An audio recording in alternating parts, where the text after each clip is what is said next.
Hi friends, நேற்று பார்த்தீங்கன்னா எங்கள் அப்பா அம்மா தம்பி வீட்டுக்கு வந்திருந்தாங்க. சும்மா வரலங்க, எனக்கு பொங்கல் வரிசை எடுத்துகிட்டு வந்திருந்தாங்க. எனக்கு ரொம்ப பிடிச்ச நிகழ்வுங்க இந்த பொங்கல். தீபாவளி வரிசை எடுத்துகிட்டு வருவாங்க இல்லையா, எனக்கு ரொம்ப பிடிக்கும். எங்கள் அப்பா அம்மா எல்லோரும் எப்போ வருவாங்கன்னு நான் காத்துட்ருக்க நாள் அது. அதே மாதிரி இந்த பொங்கலுக்கும் எங்கள் அப்பா அம்மா என்னோடய தம்பி எல்லோரும் வரிசை எடுத்துகிட்டு வந்திருந்தாங்க. வாங்க அந்த வரிசையை உங்களுக்கு காட்டுறேன். ஒரு பொங்கல் கொண்டாட தேவையான மெயினான திங்ஸ் எல்லாமே அவங்களே வாங்கிட்டு வந்துட்டாங்கன்னு சொல்லலாம். பாருங்கள், கூடவே இந்த 2000 ரூபாய் நோட்டும் வச்சு கொடுத்தாங்க.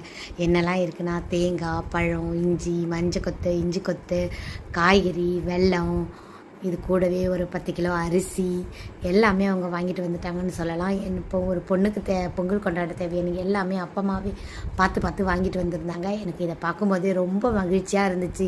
நம்ம வீட்டு பொங்கலுக்கு வர வரிசையில் நம்ம அந்த பொங்கல் பானையை வச்சு கொண்டாடும் போது வர மகிழ்ச்சியே தனிங்க. நான் மட்டும் இல்லைங்க, என்ன மாதிரி பொண்ணாக பிறந்த ஒவ்வொரு பொண்ணுக்குமே இது ரொம்பவே ஒரு பிடிச்சமான நிகழ்வுங்க. அப்புறம் இது கூடவே ஒரு கட்டு கரும்பும் வாங்கிட்டு வந்திருந்தாங்க. யாருக்கெல்லாம் கரும்பு ரொம்ப பிடிக்கும்னு ஒரு லைக்கில் சொல்லுங்கள்.